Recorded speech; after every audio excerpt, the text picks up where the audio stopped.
Welcome in, everybody, and welcome back to the Marshall Experience. Tonight we are covering fantasy facts, one fact from every AFC team. Next week, we'll touch the NFCs, the teams, and guys, we're in the midst of football. We got the Hall of Fame game on. We are talking about fantasy football. We're doing drafts. We're talking dynasties here where we're talking trade season, right?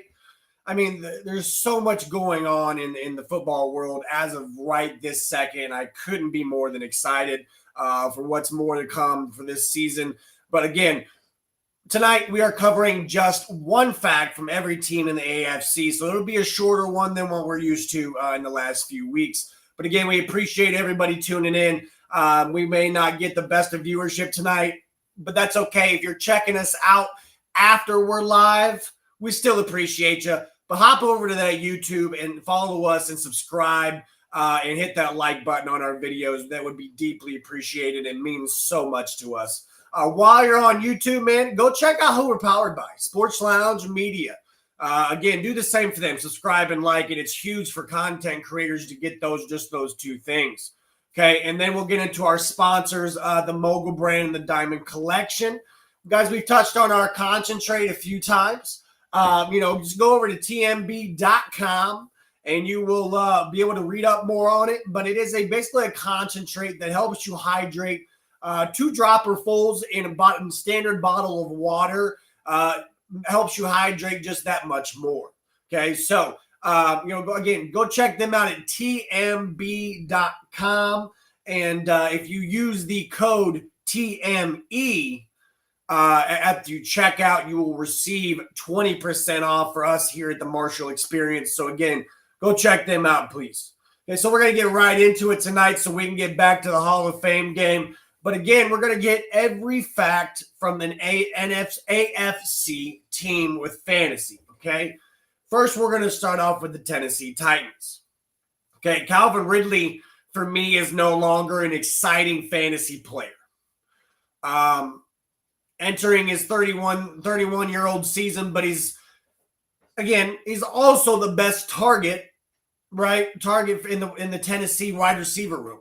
Now that the Titans have a credible quarterback starter like Cam Ward, hopefully, Ridley could be an interesting value play. We've touched on Calvin Ridley, and most of these guys that we're going to talk about tonight, right, we just covered in the last few weeks in depth with our divisional coverage, right? Okay, so go check those weeks out, guys. Go check those weeks out. Those are big fantasy math numbers that you guys really need to go check out when we started talking about divisions. So again, maybe some of this is repeated, but again, this is valuable information when you're going into your drafts. Okay. Also for Ridley, Ridley currently holds an affordable a draft sticker price at wide receiver 31. Okay, something that he can easily beat in a healthy season, being the wide receiver 1 in an offense and, really getting that target share. Okay, this is also a show of faith in play designer Brian Callahan, who knew how to use Ridley last year. Okay, so again, if he can do it with Will Levis, I think he can do it with Cam Ward. Okay, next team, Jacksonville Jaguars. Fantasy managers love shiny new things. Okay, and that doesn't come much shinier than Travis Hunter. He obviously was a two-way star at Colorado, and he's going to keep some of those defensive snaps with the Jags. That could be a slight negative to his fantasy value on the offensive side of the ball. Perhaps adding a little injury risk and perhaps taking away from his development as a pro receiver. Additionally, the Jags already have, obviously Brian Thomas Jr., so he's not the guy. He's not going to get that target share. But given how the market trends to chase after buzz-heavy rookies, I typically cannot draft Hunter this draft. I can't do it this year. Next year, we'll see what the sample size is. IDP leagues and stuff like that, it's a little different. Okay, IDP leagues, he's pretty damn value. Him being able to play both sides of the ball will translate into IDP leagues, depending on what your settings are. But you should get points from both sides of the ball. Now, as for the offense, just offense's fantasy point of view, right? If you're just counting offense towards points, whatever he does on the defensive side of the ball doesn't matter in most standard leagues. So again, he's risking injury, and that could definitely be a negative to the fantasy world. Okay, next team is the Indianapolis Colts. And Tyler Warren was a catch machine at Penn State, securing 101 passes for 1,233 yards. We've seen rookie tight ends make a fantasy splash in each of the last 2 seasons. Okay, but Warren's, now stint with the Colts might be a bumpy one. Given the limitations of Anthony Richardson and Daniel Jones, there's also the crowding issue. Okay, they have a number of capable pass catchers in the wide receiver. Michael Pittman, Josh Downs, Alex Pierce. Okay, now Warren's tight end ADP was once as high as tight end 13. I think for me, he's currently tight end 18. That was a little bit optimistic for me, was the tight end 13. Again, high wide receiver room, questionable quarterback room. I don't think that he has a Brock Bowers type of season. Okay. Houston Texans. Nico Collins, and I've already we've already done one draft, and I've already gave my props to my boy Sunshine. Go ahead, check his page out, Sports with Sunshine. He took Nico Collins in the fantasy draft. And if we go watch when we talk about the Houston Texans in the divisional lives weeks before, I mentioned that my bold fantasy prediction was that Nico Collins is going to finish the year as wide receiver 1. That is why it's a bold prediction. Okay. I'm very, very high on Nico Collins, right? Before he got injured last summer, he was on pace for an absolute monster of a season. Okay. He finished as wide receiver 23 in overall points, but that jumps to wide receiver 8 if you grade everyone on a per game basis. Now, it's presumable the Texans will have a better offense. They're likely upgraded an offensive coordinator, and it'll be hard to run if the injuries stay away, right? If they're lucky with injuries as they did last season, the target share for Collins proactively is way up. I mean, way up. They lost Stephon Diggs. They've lost Tank Dell. Yes, they brought in Christian Kirk, but I think Christian Kirk works out of the slot and will presumably work out of the slot for me. But, tight end Dalton Schultz is just not, Nico Collins is the alpha on that offense, and I think it'll show this year. Next team out of the AFC North, the Cleveland Browns. The early market doesn't believe Jerry Jeudy's breakout year. I, however, do. He was the wide receiver 15 in half PPR scoring last season. He's being drafted at the wide receiver 37 slot this spring. Okay. I think the market is probably right. Cleveland's quarterback room might be even worse than it was last year. The Browns likely recognize their path to competing is two ugly things, but you know what I mean? It's not going to happen. But we're relying on the defense, and the running game is not going to get it done for the Cleveland Browns. Okay. That sort of approach puts a caked ceiling on the passing game. Jeudy also has a modest touchdown rate as a pro. Receivers own most of that metric once you get deep into the career of Jerry Jeudy. But even at bargain cost, Jeudy is not a prolific target for me just because of the target share, right? Again, we go back to target shares. We always go back to target shares. Now, I am high on Jeudy as a player.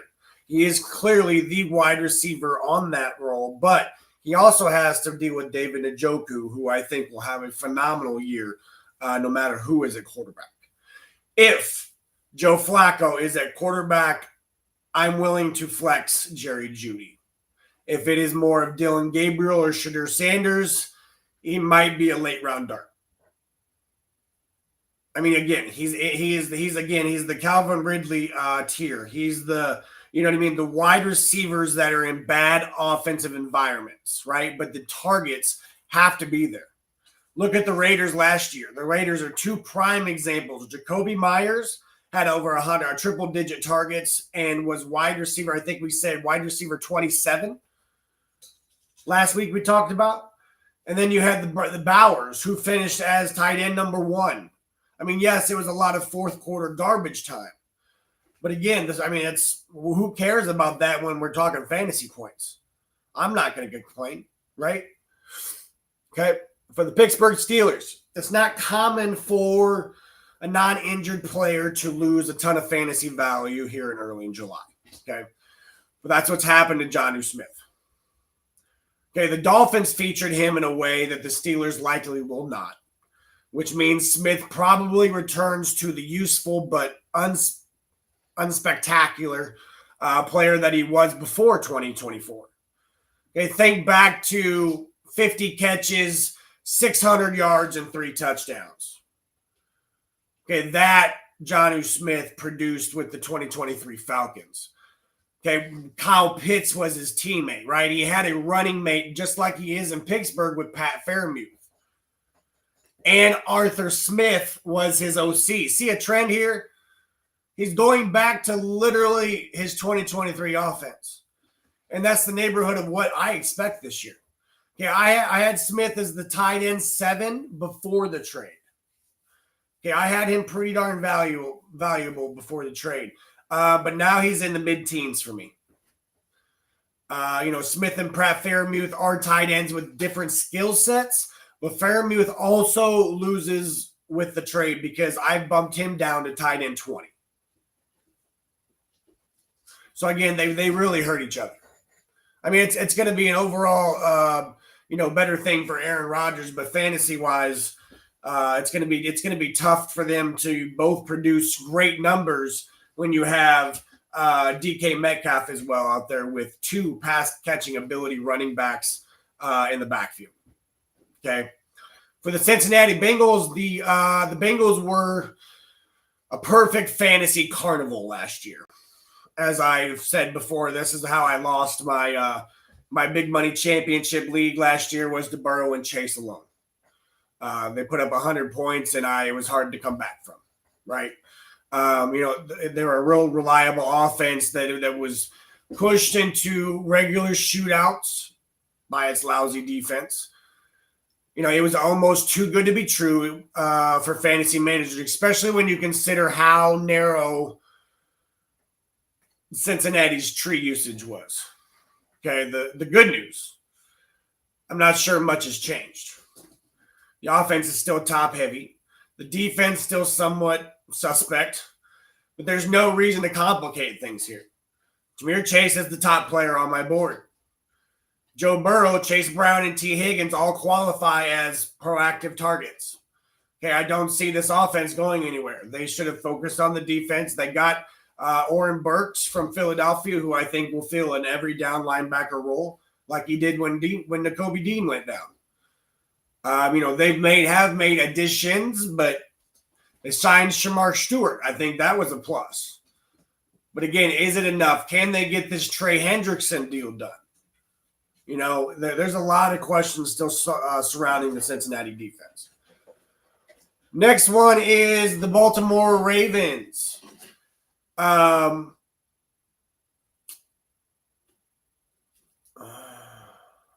Isaiah likely now to miss a few weeks. This kind of changes things when I wrote this down. But when he had an ankle injury, by the way, Isaiah likely he'll be out a few weeks.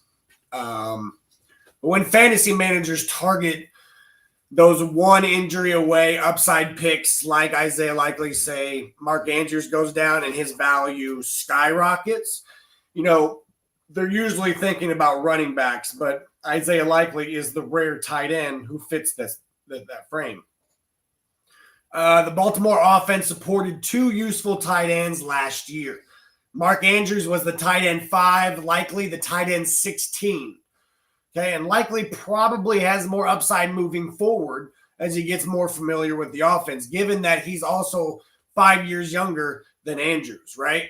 For me, last year, Mark Andrews had 673 yards to Isaiah Likely's 477. Receptions 55 to 42, touchdowns 11 to 6. And their targets were, decently separated too at 69 to 58. So by 11 there. Obviously Mark Andrews is the veteran guy. I would trust Mark Andrews and draft Mark Andrews before Isaiah Likely. But like I said, he's that handcuff guy that you really want to go after, because if something happens or Mark Andrews loses that step again, Isaiah Likely is the guy up. And you've seen it early in the season last year, especially against Kansas City. Selecting Likely isn't for everyone, right? Because, again, it's a risk. Because he won't project as a sure fantasy starter unless Andrews or perhaps a Baltimore wide receiver gets hurt. But this is the type of upside pick that could tilt your league. Likely is an interesting option, landing at about around a pick 130. Okay. Get on to the AFC East. The New York Jets. For me, Justin Fields might never be a great NFL quarterback. He has a major sack problem, and he just won 10 of 38 games as a Chicago starter. Well, that said, Fields is a gifted runner, and he's tied to a Jets team that can probably play to his strengths. Okay, given that Tyrod Taylor is the backup, Fields probably begins the year with a fair amount of job security. He also dodged a training camp injury scare recently, so there's no reason to sell it short there. New York's wide receiver group isn't deep, but at least Fields had experience and success with Garrett Wilson in college. We don't fail to wrap our head around that sometimes. And guys, these two have already played together, and they have only matured in their career. Okay, they're familiar. Given how fantasy leagues score quarterback rushing production, well, Fields still looks like a value with a global ADP of quarterback 10. All right, now the New England Patriots. Drake May somehow kept his head above water in his rookie year despite, very little help. Now he's entering an interesting breakout candidate year and year 2. Okay, the New England proactively tried to fix everything that was broken around May. The line will be better. The skill players have been upgraded. Okay, Josh McDaniels never worked as an NFL coach, but he's a sure, smart rehire at offensive coordinator. Okay, and May is resourceful and athletic enough to supplement his passing value with occasional running. Okay, May currently sits as the quarterback 15. That shows some market confidence, but still reasonable room for profit. Okay, the Miami Dolphins. The price tag has come down significantly on Tyreek Hill. Okay, he's currently my wide receiver 17 in ADP. But even at that nice price, I'm nervous. Okay, Hill didn't have a catch over 30 yards after week 1 last season, which speaks into Tua Tagovailoa's limitations and injury-mandated playing style. But obviously, Tua is still the quarterback here. Hill also enters his age 31 season, and I'm concerned he might go off the reservation if Miami has a rocky start. He's already done it once after last year. Tua's already called him out on it this year. Okay, Mike McDaniel has to re-earn his circle of trust privileges, and I'll be underweight on Hill on this draft season. Another thing that worries me is that Mike McDaniel has highly praised Jalen Waddle in camp recently, saying that he has shown an extra burst in his step, and he just seems determined and ready to go, and that he could see an increase in targets this year. And I mean, you know what I mean? It's just something that us fantasy managers, we pay attention to. Okay, for the Buffalo Bills, although Ray Davis is just 30 pounds heavier than James Cook, don't overlook what Davis can do in the passing game. Okay, Davis was a reliable pass catcher during his college days, and he scored on 17 of 19 opportunities last year, making a juicy 9.9 yards per target. We've already had a look at what Davis might do in a featured role. Okay, he picked up a mid-season start last year and rolled for 152 yards, total yards. With Cook undersized and unhappy about his contract, Davis is one of the more interesting speculative plays on the board. For the AFC West in the last division, I think tonight, the Raiders. Okay, in a shocking turn of events, rookie tight ends have led the position in fantasy points each of the past 2 seasons. But we have to be mindful that Sam Laporta had a mild tumble in his second year, and perhaps that's what Bowers will face in 2025. Okay, he had almost nearly 1,200 yards, 112 catches, and 5 touchdowns on 153 targets. Now, it won't be for a lack of talent.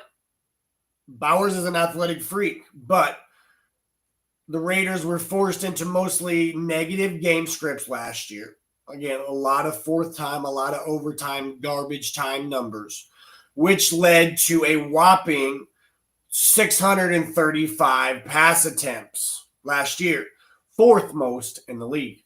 It's doubtful Las Vegas will be unbalanced again, especially with getting rookie Justin Genty and wanting to feed him, and ready for a featured role. Veteran quarterback Geno Smith should improve the octane of the offense, and then it probably means a hit to the overall passing volume. Okay, for the Denver Broncos, Cortland Sutton's ADP is toggled between wide receiver 23 and wide receiver 25. That's probably a little disrespectful, given that he was the wide receiver 10 in basic scoring last year. Sutton isn't a speed merchant, but he's outstanding on boundary and red zone plays, which has led to 18 touchdowns the last 2 years. Okay, he's the clear number 1 read in the Denver passing game, recently awarded to a contract extension, but I love targeting a player who can regress from a previous level of production, but still deliver the fantasy profit. Okay. Los Angeles Chargers. It took Ladd McConkey some time to figure out the pro game. Okay, and for the Chargers to figure him out, really. But things were cooking in the later stages of the year. McConkey posted a 45-catch, 657 3-touchdown line over his final 7 games in the regular season. That tracks to a full season of 109 catches and almost 1,600 yards in a full season. Okay, and then he detonated for a 9-catch, almost 200-yard touchdown in the loss to Houston. Okay, the genie is out of the bottle. Ladd McConkey's current ADP outside the top 20, I think it's a screaming buying opportunity. For the Kansas City Chiefs, for the most of the spring, I sure wouldn't be drafting Travis Kelce this year. He's entering his age 36 season, and his yards per catch tumbled to 8.5 last fall. But Kelce's volume always comes guaranteed in Kansas City. He's had at least 103 targets for 10 straight years, with an average of 131. The Chiefs might be managing a Rashee Rice suspension at some point in 2025.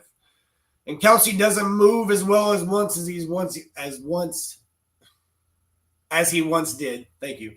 As he once did, but he's always going to be 6'5", right? The biggest target downfield.